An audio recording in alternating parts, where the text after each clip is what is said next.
Now let's have a look and call this part 2 of how to create a fun retro comic master using fantastic original comics from archive.org. Part 2, you'll see, leads straight on from part 1. I'm assuming that you've seen part 1 first. So setting up the frames for each comic. For this to be a truly great comic template, we need to put in the picture frames for each page. Now those picture frames are where you actually draw the little comic scenes.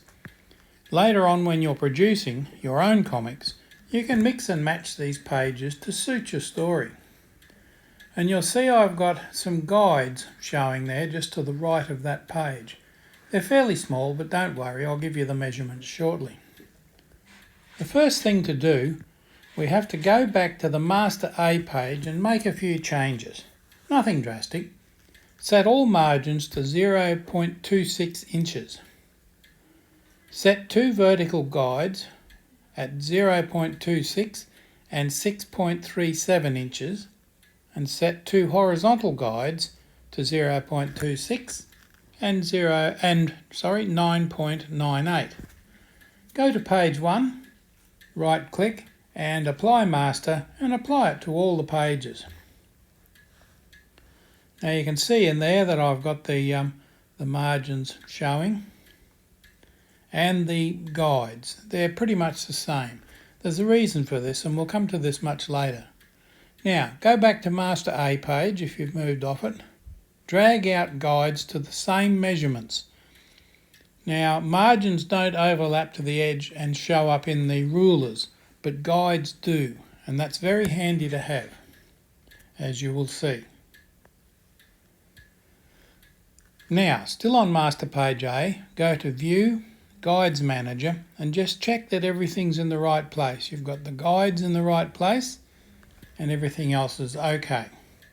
And you can see down the left-hand column there, the master pages and the pages themselves, and you can see that I've done quite a bit of work on there already.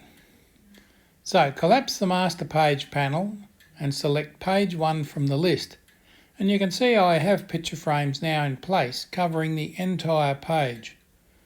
Do the same for the first 3 pages, and you can see there is picture frames on each of the 3 pages, pulled out to the same size as the whole page.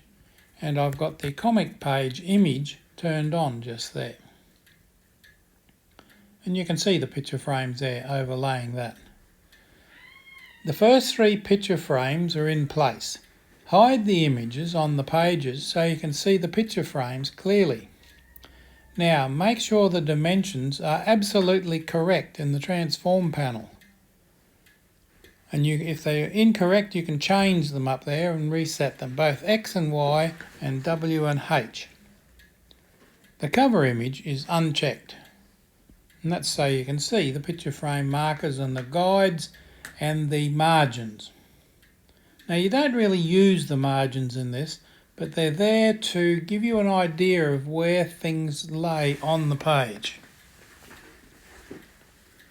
Now beginning with page 4, place picture frames with the borders, the stroke, set to 1 point. So you set the stroke to 1 point around all the story boxes.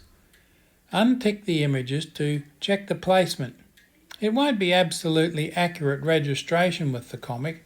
It's very old, and the old printing methods give it that added charm. Go ahead and repeat the process for all pages. There's 37 of them, so you've got a bit of work to do there. Don't worry too much about the boxes not lining up with the borders and margins. The old comics were printed on poor quality paper on old presses, nothing lined up, and that's what gives them their look, that real retro look. Once all the pages have been modified, with picture frames in place and text frames where you may need them, your master comics template is nearly ready. But is it?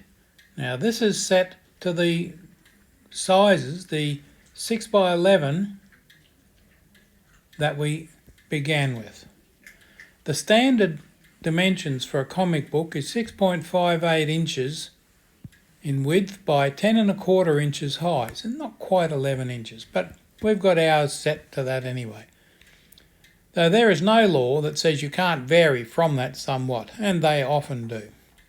Now, most comics are printed at that size, but you'll find that many comic authors design their work on ledger-sized sheets, usually available in books of pages. Now, most comic art's drawn on that on 11 by 17 inch boards. They're usually called Bristol boards. The typical art size on these boards differs slightly depending on the template you use or the publisher requirements. But if you're thinking 11 by 17 for boards, if you're going to do your artwork by hand, that's what you want.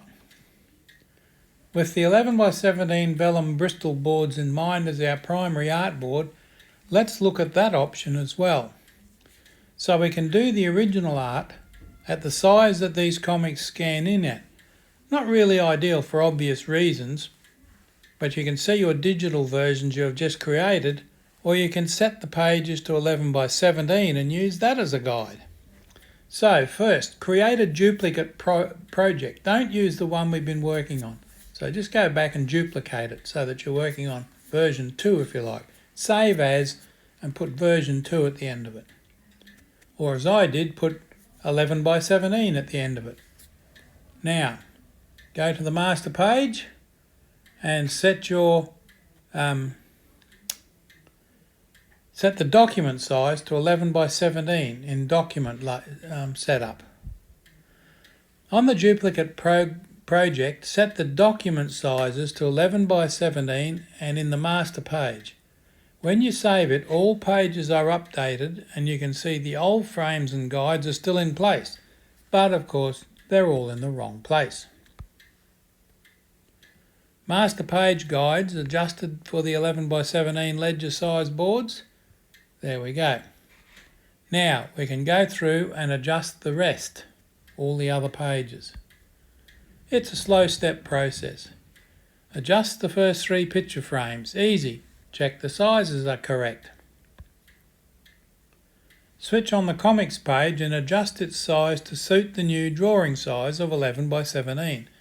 Readjust all of the picture and text frames to suit the new size. And you can see it's turned on there, so you can go ahead and adjust all of the little picture frames that are in there. Slow process, but has to be done. Your new page will look like this. So with a little bit of adjustment, you can make your comic any size you like. Notice there are a couple of text frames in there as well. And the image at this stage is still at the bottom of the layers panel. Now, exported to a PDF, it looks like this, ready for printing as a master guide. The same page with the comic image turned on. So you can imagine that that's your comic. Same page, same panels. You can hide all the frames simply. Just drag the page image to the top of the layers panel. And then it sits over the top of all those frames, so you can switch it on and off and see where everything is if it's within the frames that you want. That's it for part 2, folks. Please remember to subscribe. It's as simple as that. Thanks for watching this fun little exercise. I'd like to see your comics as an end result.